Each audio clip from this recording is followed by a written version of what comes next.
નમસ્કાર નમસ્કાર નમસ્કાર વાલા વાલા વિદ્યાર્થીઓ, સ્વાગત છે આપ સર્વ વિદ્યાર્થીઓનું તમારી પોતાની યુટ્યુબ ચેનલ ઓશન કોચિંગ ક્લાસીસની અંદર. વિદ્યાર્થી મિત્રો, આપણી ચેનલ ઓશન કોચિંગ ક્લાસીસ કે જે હંમેશા વિદ્યાર્થીઓના હિતમાં કંઈક ને કંઈક કાર્ય કરતી રહે છે, એવું તો એક સરસ મજાનું કાર્ય એટલે કે ગાલા અસાઇનમેન્ટ બુક વર્ષ 2025 કે જેનું આપણે સોલ્યુશન ચાલી રહ્યા છે. તો આ જે સોલ્યુશન ચાલી રહ્યા છે તેની અંદર જે તમારી ધોરણ 10 ની જે બોર્ડની પરીક્ષા છે ને એની અંદર જો સારા માર્ક્સ સ્કોર કરવા હોય ને તો આ ગાલા અસાઇનમેન્ટ બુક છે એકવાર અવશ્ય સોલ્યુશન કરી લેવું જોઈએ. એને એકવાર અવશ્યથી આપણે સોલ્યુશન કરીને એનું એકવાર રીડિંગ કરી લેવું જોઈએ. કેમ તો કે બોર્ડની પરીક્ષા માટે ખૂબ જ ઉપયોગી છે. તો જેની અંદર આપણો વિષય એટલે કે સામાજિક વિજ્ઞાન વિષય, અને આ સામાજિક વિજ્ઞાન વિષયનું પ્રશ્નપત્ર 4 અને એના સેક્શન ડી નું આજના વિડીયોની અંદર સોલ્યુશન જોવાના છીએ. તેની પહેલા તમારું આ જે ગાલા અસાઇનમેન્ટ બુક છે એ જો તમે બજારની અંદર સ્ટેશનરીની અંદર લેવા જાઓ છો તો તમને 240 રૂપિયામાં મળે છે. પણ એ લેવા જવા માટે તમારો સમય બગડે છે અને તમારી એટલો સમય છે પરીક્ષામાં વેડફાઈ જાય છે, પરીક્ષાની તૈયારી કરવા માટે વેડફાઈ જાય છે. પણ આની આ જ બુક છે તમને જો કોઈ 230 રૂપિયાની અંદર ઘરે બેઠા આપી જતું હોય તો મજા આવી જાય ને. તો બસ આ 230 રૂપિયાની અંદર ગાલા અસાઇનમેન્ટ બુક છે એને મેળવવા માટેની લિંક છે ને એ નીચે ડિસ્ક્રિપ્શન બોક્સની અંદર આપેલી છે.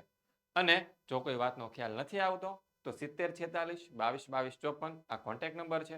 કોન્ટેક્ટ નંબર ઉપર કોન્ટેક્ટ કરી તમે ઓર્ડર કરી શકો છો. અને આ ગાલા અસાઇનમેન્ટ બુક છે તેને તમે તમારી પાસે હાર્ડ કોપી સ્વરૂપે તો રાખી જ શકો છો, પણ એને તમે સોફ્ટ કોપી સ્વરૂપે તમારા મોબાઈલની અંદર પણ ઓપન કરી શકો છો. એના માટે છે નવનીત કંપની દ્વારા સ્માર્ટ ડીજી બુક એપ્લિકેશન જે છે એ લોન્ચ કરવામાં આવેલી છે. આ જે સ્માર્ટ ડીજી બુક એપ્લિકેશન છે એ કઈ રીતે તમે ઓપન કરી શકો તો કે અહીંયા તમને QR કોડ આપવામાં આવેલો છે. QR કોડને તમારા મોબાઈલની અંદર સ્કેન કરવાનો રહેશે. તમે જેવો મોબાઈલની અંદર એને સ્કેન કરશો એટલે તરત જ તમારી પાસે આપણી આ જે સ્માર્ટ ડીજી બુક એપ્લિકેશન છે તેને ડાઉનલોડ કરવાનો ઓપ્શન આવી જશે. ડાઉનલોડ કરી લેશો, ઓપન કરશો, ત્યારબાદ તમારી પાસે છે થોડીક બેઝિક ડિટેલ્સ માંગવામાં આવશે, જેમ કે તમારું નામ છે, મોબાઈલ નંબર છે, ઈમેલ આઈડી છે વગેરે. એ તમે જેવું આપો છો, એન્ટર કરો છો એટલે તમારી પાસે પછી એક એક્સેસ કોડ માંગવામાં આવશે, જે તમને તમારા આ જે ગાલા અસાઇનમેન્ટ બુક છે તેની પાછળની બાજુ અહીં તમને આપવામાં આવેલું છે. એક્સેસ કોડ એન્ટર કરનારની સાથે જ આજે તમારું ગાલા અસાઇનમેન્ટ બુક છે તમારા મોબાઈલની અંદર ઓપન થઈ જવાનું છે. અને આપણું આજે ગાલા અસાઇનમેન્ટ બુક છે તે તમારે માટે પરીક્ષા માટે જેટલું મહત્વપૂર્ણ છે ને એટલું જ મહત્વપૂર્ણ છે ગાલા 21 અપેક્ષિત પ્રશ્ન સંગ્રહ. ભૂતકાળની અંદર ઘણા બધા વિદ્યાર્થીઓ એવા હતા કે જેને આ અપેક્ષિત પ્રશ્ન સંગ્રહોનો અભ્યાસ કર્યો અને બોર્ડની પરીક્ષાની અંદર સારી એવી ઝળહળતા મેળવેલી છે. તો આ જે ગાલા 21 અપેક્ષિત પ્રશ્ન સંગ્રહો છે ને ધોરણ 10 ની અંદર ટોટલ 7 વિષયોમાં આવે છે. કેટલા વિષયની અંદર આવે છે? 7 વિષયોના આવે છે. એમાંથી તમે તમારા મનપસંદ વિષયો છે અભ્યાસ કરવા માટે ઓર્ડર કરી શકો છો. અને ઓર્ડર કરતી વખતે જો તમારું પેમેન્ટ છે, ખરીદી છે 300 રૂપિયાથી વધારેની થાય છે તો એનામાં તમને 15% ડિસ્કાઉન્ટ મળવાનું છે. અને 15% ડિસ્કાઉન્ટ મેળવવા માટેનો પ્રોમો કોડ છે NAV15. એવી રીતે જો તમારું ખરીદી છે, તમારું બિલ છે 500 રૂપિયાથી વધારેની થાય છે તો તમને એમાં 20% ડિસ્કાઉન્ટ મળે છે. અને 20% ડિસ્કાઉન્ટ મેળવવા માટેનો પ્રોમો કોડ છે NAV20. અને એવી જ રીતે જો તમે આ સાથે 7 વિષયની ગાલા 21 અપેક્ષિત પ્રશ્ન સંગ્રહો મંગાવો છો તો આપનું આ જે ગાલા અસાઇનમેન્ટ બુક છે તમને તદ્દન ફ્રીમાં મળી જવાનું છે. જો અહીંયા લખેલું જ છે ફ્રીમાં. તો ફટાફટ આપણા આ જે ગાલા 21 અપેક્ષિત પ્રશ્ન સંગ્રહો છે તેને તમે મંગાવી લેજો, ઓર્ડર કરી લેજો અને સારા આવા ડિસ્કાઉન્ટનો તમે લાભ મેળવી લેજો. હવે શરૂઆત કરીએ આજના આપણા વિડીયોની કે વિભાગ ડી પ્રશ્ન નંબર 47 થી આપણને 53 સુધી આપેલા છે. એમાંથી કોઈ પણ 4 પ્રશ્નોના આપણે સવિસ્તાર ઉત્તર લખવાના છે. અને એમાં જે 54 નંબરનો પ્રશ્ન છે કે જે નકશાવાળો છે, કયો છે? નકશાવાળો પ્રશ્ન. તો આ જે નકશાવાળો પ્રશ્ન છે ને તે ફરજિયાત છે. કેવો છે? ફરજિયાત પ્રશ્ન છે. તો આ ફરજિયાત પ્રશ્ન છે એ તો તમારે ફરજિયાત અટેન્ડ કરવાનો છે. બાકીના જે 4 પ્રશ્નો છે એ તમે તમારી રીતે ઓપ્શનમાં કાઢી શકો છો. અને ટોટલ 20 ગુણનો આપણો આ સેક્શન છે. અને આ 20 ગુણના સેક્શનની અંદર આપણને ટોટલ ઘણા પ્રશ્નો આપેલા છે. પ્રશ્ન નંબર 47 થી 53. એની સાથે સાથે તેમાં નીચે તમને એક્સ્ટ્રા ક્યુ કરીને એક્સ્ટ્રા ક્વેશ્ચન પણ આપેલા છે. એના પણ આપણે સોલ્યુશન છે આપણે આ વિડીયોની અંદર કરવાના છીએ. શરૂઆત કરીએ આજના વિડીયોની કે ભારતના પ્રાચીન વાસ્તુશાસ્ત્ર વિશે સમજ આપો. તો વાસ્તુશાસ્ત્ર એ જ્યોતિષશાસ્ત્રનું શું છે? એક અવિભાજ્ય અંગ છે. બ્રહ્માજી, નારદજી, બૃહસ્પતિ, ભૃગુ, વશિષ્ઠ અને વિશ્વકર્મા પ્રાચીન વાસ્તુશાસ્ત્રના શું છે? પ્રણેતાઓ રહ્યા છે, આદર્શ દ્રષ્ટા રહ્યા છે અને પ્રસારક છે. એ બધા હતા. એવી સાથે તેમણે શું કર્યું હતું? તો કે રહેઠાણની જગ્યા ક્યાં રાખવાની, કેવી હોય, મંદિર માટેની જગ્યા, મહેલ, અશ્વશાળા ક્યાં બાંધવી, કિલ્લાઓ કેવી રીતે બાંધવા, શસ્ત્રાગાર કેવી રીતે બનાવવું, નગર વગેરેની રચના કેવી રીતે કરવી તેમજ કઈ દિશામાં કરવી તેને સિદ્ધાંતો આપણને આપેલા છે. અને મહાન ખગોળવેત્તા કે જેનું નામ હતું જ્યોતિષશાસ્ત્રી વરાહમિહિર. તો વરાહમિહિર છે તેને બૃહદ સંહિતા નામનો જે ગ્રંથ લખેલો છે તેમાં વાસ્તુશાસ્ત્રનો ઉલ્લેખ થયેલો છે. જો અહીંયા તમને દેખાઈ રહ્યું છે આ જે ચિત્ર છે એ કોનું છે? વરાહમિહિરનું છે. ઓકે, આગળ જોઈએ. 15મી સદીમાં મેવાડના રાણા કુંભાએ વાસ્તુશાસ્ત્રના જૂના ગ્રંથોમાં શું કર્યા હતા? સુધારા વધારા કરાયા. આ જે રાણા કુંભા જે છે ને એ કોણ હતા? તો કે આપણે જે મહારાણા પ્રતાપને જે ઓળખીએ છીએ ને, મહારાણા પ્રતાપના જ આગળના વંશજ હતા, એટલે કે એની પહેલા થઈ ગયેલા હતા. તો મહારાણા કુંભા છે એને રાજસ્થાનની અંદર કુંભલગઢ નામનો દુર્ગ પણ બનાવેલો છે, કુંભલગઢ. પણ આપણે અહીંયા તેની વિશે વાત કરવાની નથી. આ તો તમને બેઝિક માહિતી આપું છું. તો જૂના ગ્રંથોમાં સુધારા વધારા કરાવીને વાસ્તુશાસ્ત્રનો પુનરુદ્ધાર કર્યો હતો. આજે જગતના અનેક દેશોએ છે ભારતના વાસ્તુશાસ્ત્રની પ્રતિષ્ઠા અને મહત્વ સ્વીકાર્યા છે. ભારતની પૌરાણિક માન્યતા મુજબ વિશ્વકર્મા છે તે દેવોના પ્રથમ સ્થપતિ હતા. કોણ હતા? સ્થપતિ એટલે કે આર્કિટેક્ટ. અને તેમણે વાસ્તુશાસ્ત્રને 8 વિભાગોમાં વહેંચ્યો હતો. વાસ્તુશાસ્ત્રમાં શું હોય છે? તો કે ઘર બનાવવા માટેની જગ્યાની પસંદગી કરવાની, ઘરના વિવિધ આકારો અને કદ, ઘરની રચના, ઘરની વસ્તુઓની ગોઠવણી, દેવ મંદિર, બ્રહ્મસ્થાન, ભોજન કક્ષ, શયનખંડ, દૈનિક કાર્યો માટેના સ્થાનો વગેરે માટે માહિતી આપવામાં આવેલી છે. ત્યારબાદ સમયના પરિવર્તન સાથે વાસ્તુશાસ્ત્રના સિદ્ધાંતો અને સમજમાં નોંધપાત્ર પરિવર્તન આવ્યું અને બિહારમાં જે સારનાથ ખાતે આવેલો 128 ફૂટ ઊંચો સ્તંભ જે છે કે જેને સારનાથનો સ્તંભ કહેવાય છે, અને આ જે સારનાથનો સ્તંભ છે એ કોણે બનાવ્યો હતો? તો કે સમ્રાટ અશોકે બનાવડાવ્યો હતો. કોણે બનાવડાવ્યો હતો? સમ્રાટ અશોકે બનાવડાવ્યો હતો. તો આ જે સમ્રાટ અશોકે બનાવડાવેલો 128 ફૂટ ઊંચો ભારતની વાસ્તુકળાનો શું છે? ઉત્તમ નમૂનો છે. અને આ જે સારનાથનો સ્તંભ છે તેની અંદર કેટલા પ્રાણીઓ છે? તો કે એક તો છે 4 સિંહોની આકૃતિ છે. શું છે? 4 સિંહોની આકૃતિ આપણને જોવા મળે છે. બીજું શું જોવા મળે છે? તો કે હાથી, ઘોડા કે બળદ. આ પ્રાણીઓ છે, એટલા પ્રાણીઓ જોવા મળે છે. પછી વચમાં આપણને ધર્મચક્ર જોવા મળે છે. ક્યાં જોવા મળે છે? શું જોવા મળે છે? તો કે ધર્મચક્ર જોવા મળે છે. આ જે ધર્મચક્ર છે તેને ક્યાં સ્થાન મળ્યું? તો આપણા દેશના જે રાષ્ટ્રધ્વજ છે, રાષ્ટ્રધ્વજ એમાં જે વચ્ચેની જે સફેદ પટ્ટી છે એમાં જેને આપણે અશોક ચક્રના નામે ઓળખીએ છીએ ત્યાં સ્થાન મળ્યું છે. પછી આ જે 4 સિંહોની જે આકૃતિ છે ને એને આપણે ભારતના રાષ્ટ્રીય ચિહ્ન તરીકે સ્વીકારેલું છે. શું છે? ભારતનું એ રાષ્ટ્રીય ચિહ્ન છે. શું છે? ભારતનું રાષ્ટ્રીય ચિહ્ન તરીકે આપણે તેને સ્વીકારેલું છે. તો આ તો વાત થઈ ગઈ સારનાથની અંદર આવેલા સ્તંભની, શિલા સ્તંભની. આગળ જોઈએ 48 નંબરનો સવાલ, જેની અંદર આપણને ટોટલ 2 પ્રશ્ન પૂછેલા છે. પહેલો સવાલ છે ભારતીય સંસ્કૃતિની વિશેષતાઓ કઈ છે? તો કે ભારતીય સંસ્કૃતિની વિશેષતા નીચે પ્રમાણે છે. પહેલું, ભારતની સંસ્કૃતિ કેવી છે? વિશાળ છે, ભાતીગળ છે ને વૈવિધ્યપૂર્ણ છે. તે સંકુચિત કે મર્યાદિત નથી. પછી ભારતીય સંસ્કૃતિમાં શું છે? તો કે ધર્મ અને વિજ્ઞાન, પરંપરાગત આદર્શો, વ્યવહારિક જ્ઞાન અને સમજણ છે તેનો સુભગ સમન્વય આપણને થયેલો જોવા મળે છે.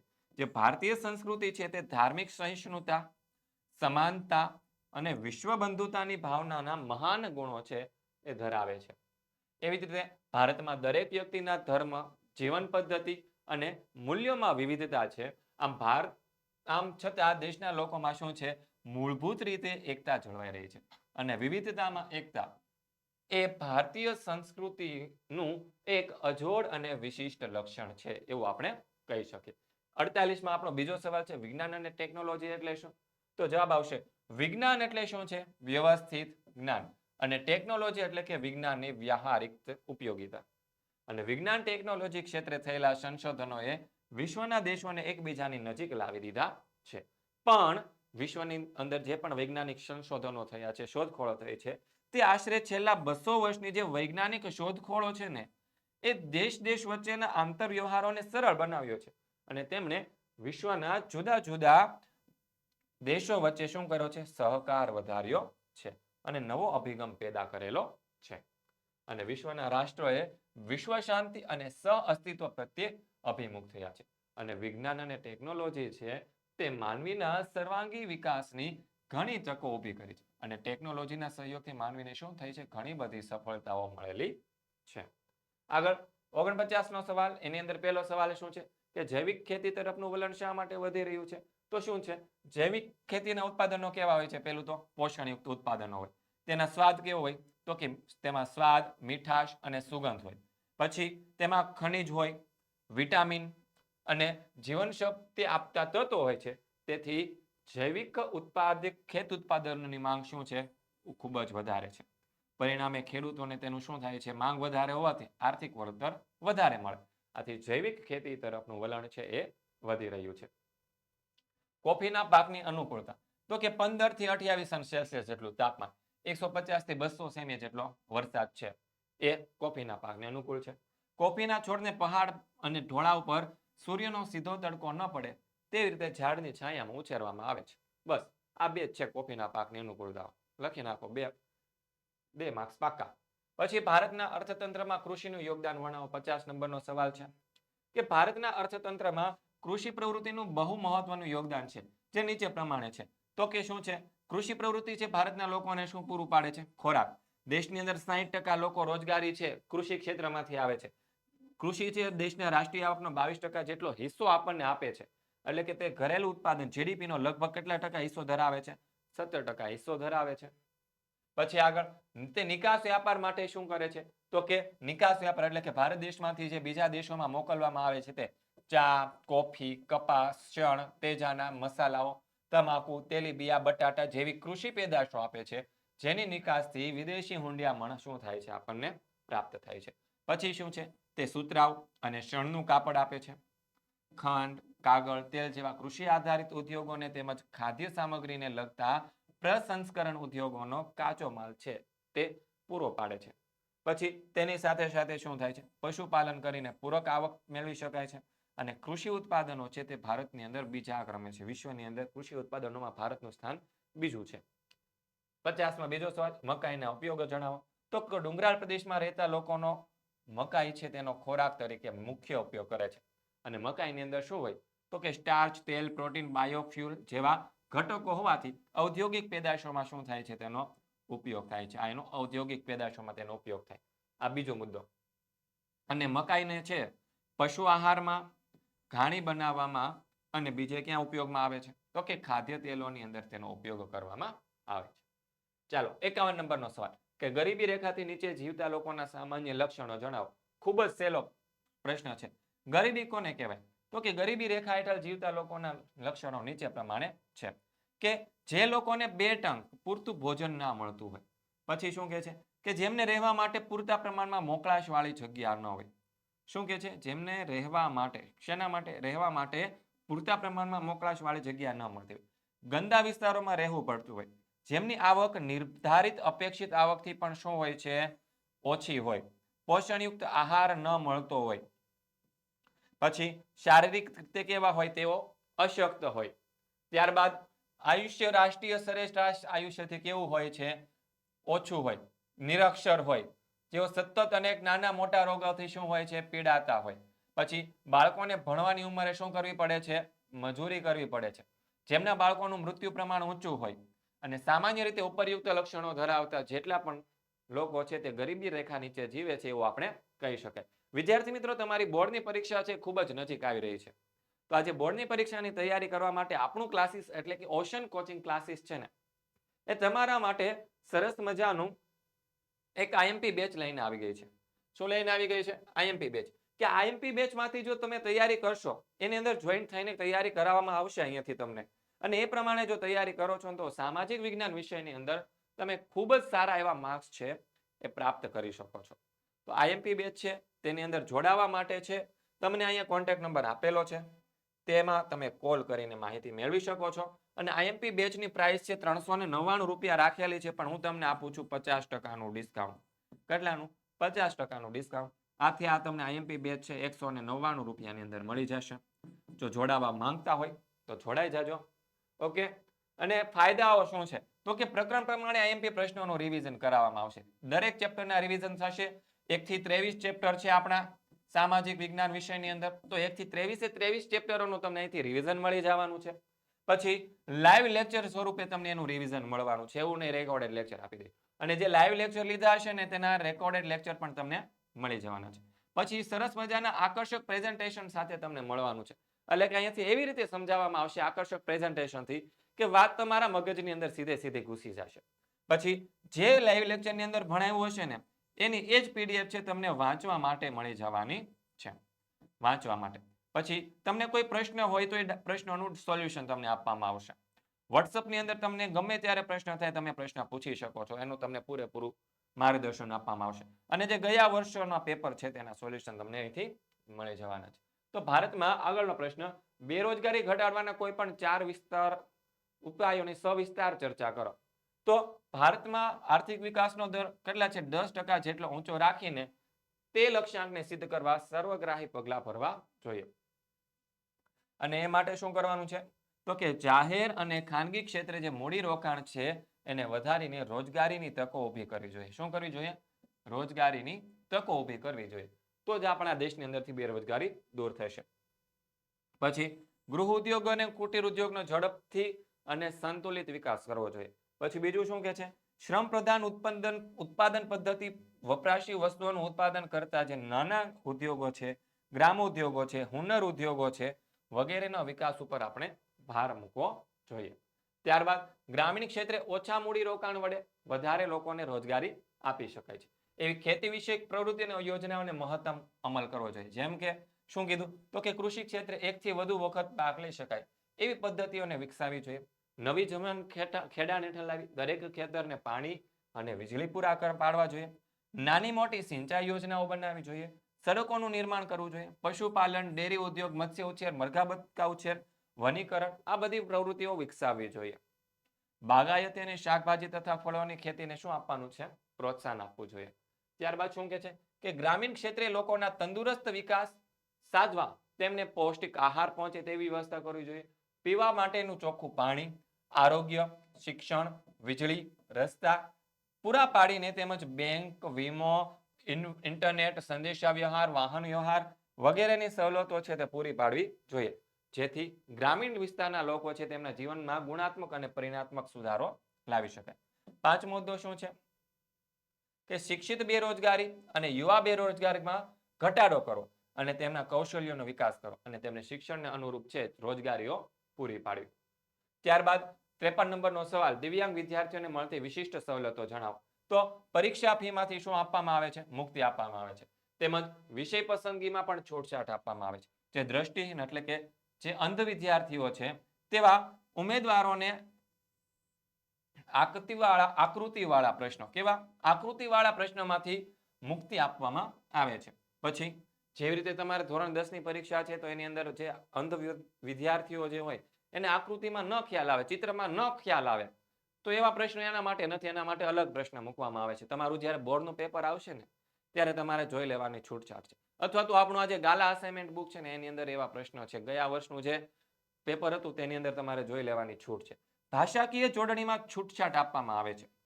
પછી 3 કલાકના જે પ્રશ્નપત્ર હોય ને તેમાં 30 મિનિટનો સમય વધારે આપવામાં આવે છે. પછી પરીક્ષામાં પ્રશ્નોના ઉત્તરો લખવા માટે લહિયાની સગવડ પૂરી પાડવામાં આવે છે. અને પરીક્ષામાં ઉત્તીર્ણ થવા માટે 100 ગુણમાંથી ઓછામાં ઓછા 20 ગુણ છે એ ઉત્તીર્ણ ગણવામાં આવે છે, એટલે કે પાસિંગ માર્ક. અને તમારા માટે કેટલા હોય છે? તો કે 33 માર્ક્સ હોય છે. ઓકે, આગળ પરીક્ષા કેન્દ્રમાં ભોંયતળિયે બેઠક વ્યવસ્થા કરવામાં આવે છે. દિવ્યાંગ પરીક્ષાર્થીઓને અનુરૂપ ફર્નિચર સુવિધા પૂરી પાડવામાં આવે છે તેમજ તેને વિવિધ અથવા તો વિશિષ્ટ સાધન સામગ્રીનો ઉપયોગ કરવાની પણ છૂટછાટ આપવામાં આવે છે. દ્રષ્ટિહીન પરીક્ષાર્થીઓને બ્રેઇલ લિપિમાં પ્રશ્નપત્રની સુવિધાઓ આપવામાં આવે છે. આ માટે વિદ્યાર્થીઓએ શાળાના શું છે આચાર્યશ્રી પાસેથી માર્ગદર્શન મેળવવું જોઈએ અને તેમજ www.disabilityaffairs.gov.in ઉપરથી તમે લોકો વિદ્યાર્થીઓ છે માહિતી મેળવી શકો છો. અને દિવ્યાંગજનોના જે ઉચ્ચ શૈક્ષણિક સંસ્થાઓમાં પ્રવેશ માટે છે 5% જગ્યાઓ છે તે અનામત રાખી અને તેમને પ્રવેશ માટેની વય મર્યાદા છે 5 વર્ષમાં છૂટછાટ આપવામાં આવે છે.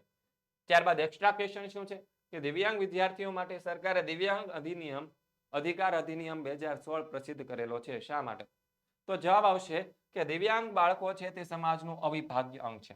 તેઓને પૂરતી સમાન તકો મળવી જોઈએ, સવલતો મળવી જોઈએ, પ્રશિક્ષણ મળે તો તેમની દિવ્યાંગતા અને તેમને સમાજમાં બાધક બનતી નથી. અને દિવ્યાંગ વિદ્યાર્થીઓની ક્ષમતાઓ વિકસાવવા માટે ખાસ શૈક્ષણિક અને સામાજિક સુવિધાઓ ઊભી કરવી જરૂરી છે.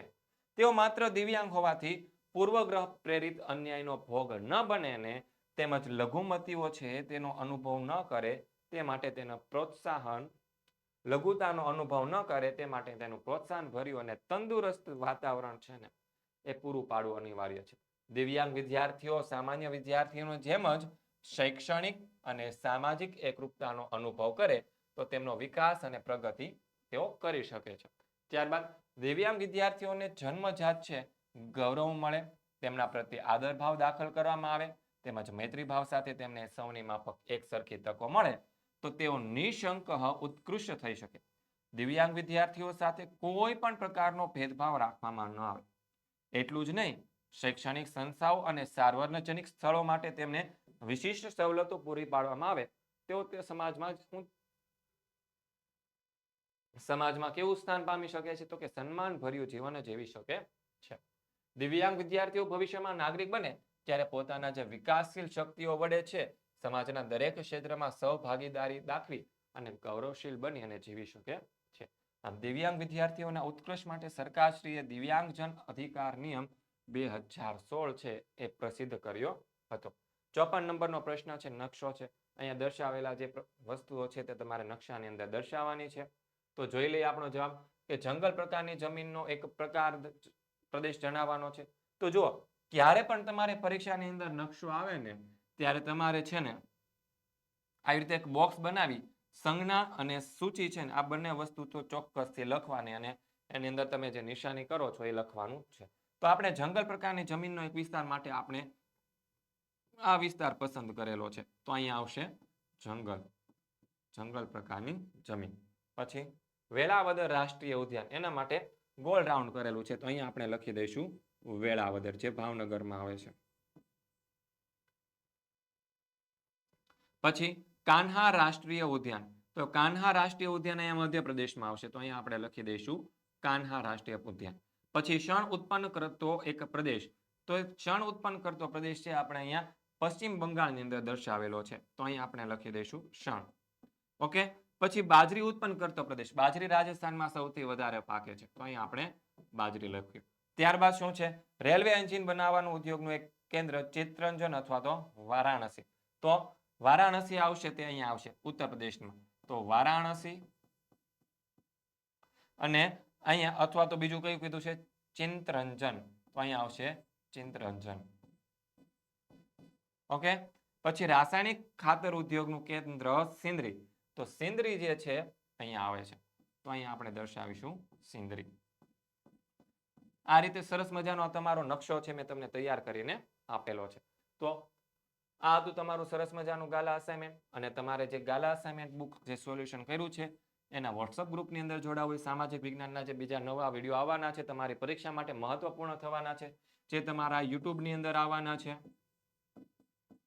તો યુટ્યુબની અંદર આવવાના જે વિડીયો છે એના વિશે વધારે માહિતી મેળવવી હોય તો આપણા વોટ્સઅપ ગ્રુપની અંદર જોઈન થવાનું છે અને એના માટેની જે લિંક છે એ લિંક તમને નીચે ડિસ્ક્રિપ્શન બોક્સની અંદરથી મળી જવાની છે.